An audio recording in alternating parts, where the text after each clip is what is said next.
En la década de los 80, en Francia fue capturado un caníbal y por increíble que parezca, hoy triunfa en la televisión. Hoy veremos la historia del caníbal japonés. Mi nombre es Eduardo Rivas y bienvenidos a un video más por una persona más, un canal sin presupuesto y donde el día de hoy estaremos analizando a un japonés capturado en París por asesinar a una mujer holandesa que hablaba alemán. Comenzamos.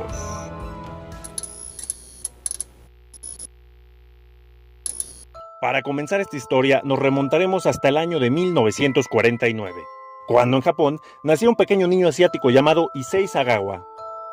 Él creció en el seno de una familia de clase alta con padres estrictos pero tolerantes. Al paso de los años, se volvió un niño muy inteligente y fanático de los libros de ciencia ficción. Pero a esta edad surgiría un problema que lo marcaría para toda la vida: la fealdad. Literalmente. Él era un niño de muy baja estatura, débil y feo. Horrible, diría yo. Cosa que le causó complejos incluso hasta en su edad adulta.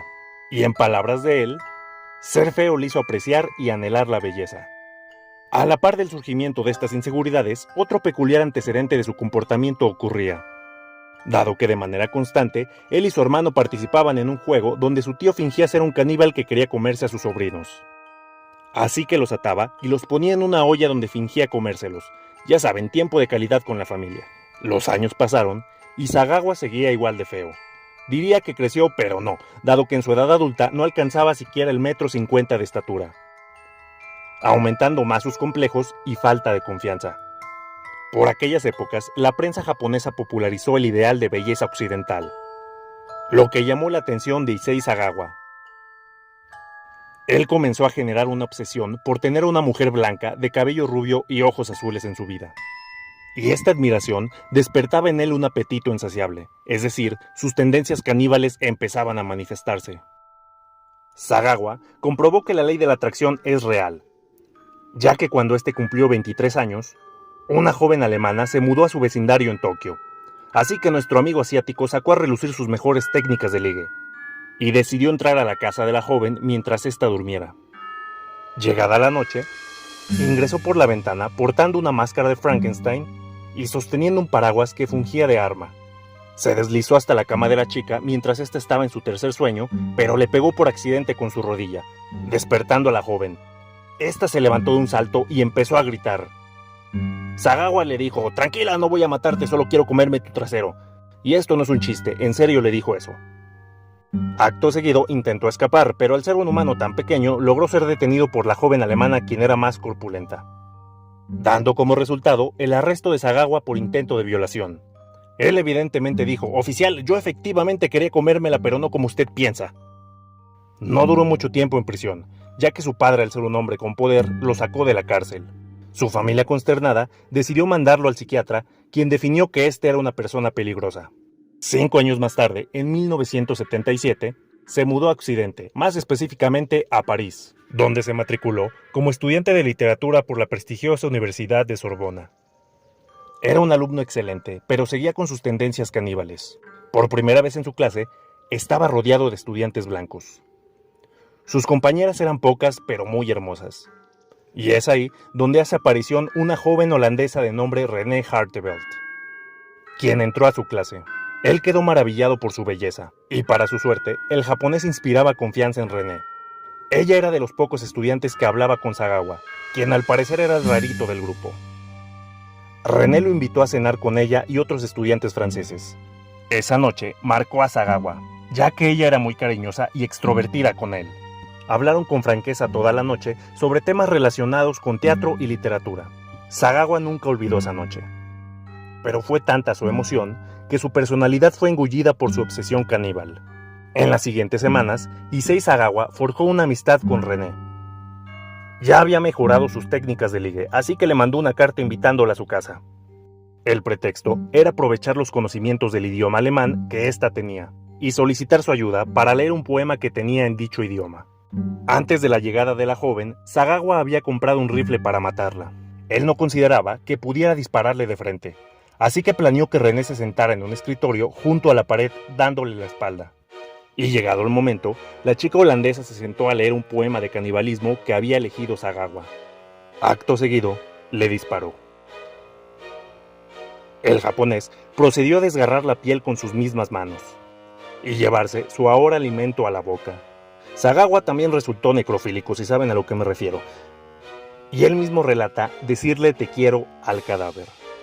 Pasó 48 horas haciendo realidad sus deseos con su víctima. La noche del 13 de junio de 1981, el asesino salió del domicilio portando 2 pesadas maletas y abordó un coche.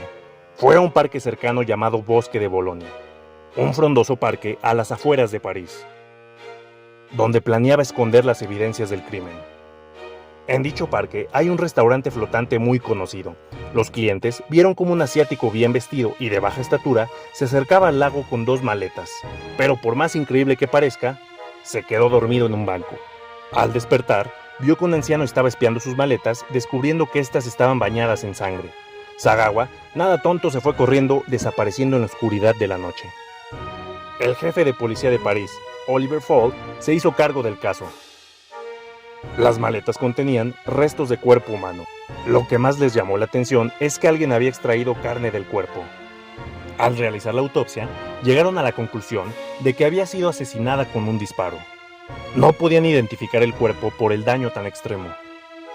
Un taxista contactó con la policía diciendo que había recogido a una persona de origen asiático del distrito 16 de París, cuyo destino era el Bosque de Bolonia. Se le hizo raro porque llevaba 2 maletas y no iba a ninguna estación de tren para viajar. Unas horas después, detuvieron al primer sospechoso, y al único, quien inmediatamente confesó que él era el culpable del asesinato. Su identidad, como ya sabemos, era Issei Sagawa, de 33 años de edad. Los policías, al entrar en su apartamento, disiparon todas sus dudas. Descubrieron evidencias de canibalismo y en la nevera encontraron carne humana de la víctima. Issei Sagawa la guardaba para comérsela, además de un DNI tirado en el departamento, el cual pertenecía a René Hartevelt, una joven holandesa de 25 años de edad. Sagawa dice que era una mujer hermosa, pícara y sensual, y por esto debía de devorarla. Además de la confesión, existe una grabación del audio del asesinato y una cámara con una película de este hecho. Las autoridades se sorprendieron por el entusiasmo con el que Sagawa confesó sus crímenes, casi al punto de lucir orgulloso. Les estremeció su actitud y les dio detalles sin remordimiento.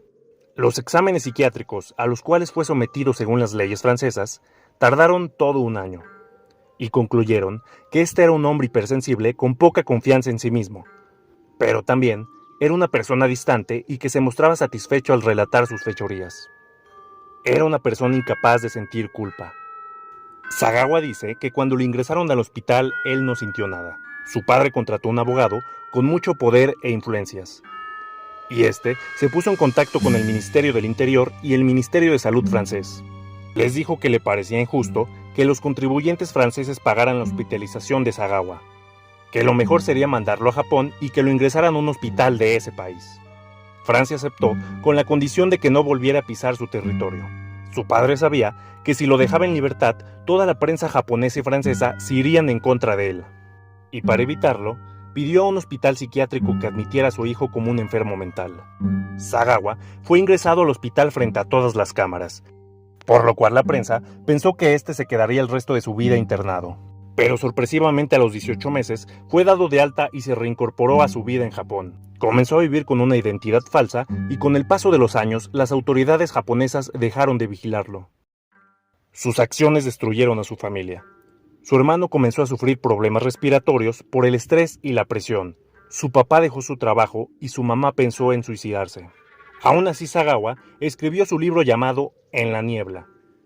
Y quedó muy claro que en Japón todos son unos morbosos, ya que fue un éxito de ventas en todo el país. Incluso le dio pauta para escribir otros 19 libros. Sagawa poco a poco empezó a hacerse toda una personalidad en Japón, apareciendo en todos los medios de comunicación, escribiendo columnas en periódicos y revistas e incluso dando conferencias y pláticas en universidades japonesas. Y hasta ha montado espectáculos, toda una celebridad en Japón.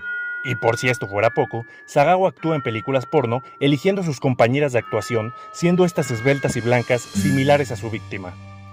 Y para rematar, una de sus escenas fue grabada en un parque de atracciones en Holanda, país de donde era originaria René Hartevelt.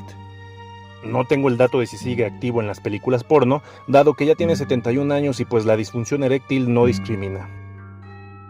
En Japón existen muy pocas mujeres con rasgos occidentales, por lo cual hay una gran admiración hacia ellas, y eso hizo que el impacto del asesinato no fuera igual a si hubiera sido cometido a una japonesa.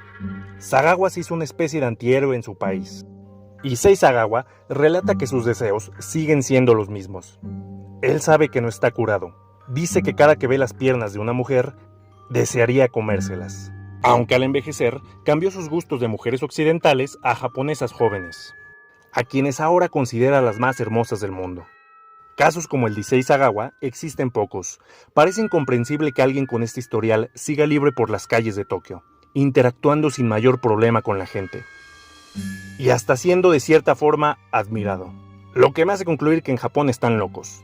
Pero bueno, esta fue la historia del caníbal japonés. Si te gustó esta historia, no olvides suscribirte, comentar, compartir o lo que quieras hacer. Y nos vemos en la próxima. Chao.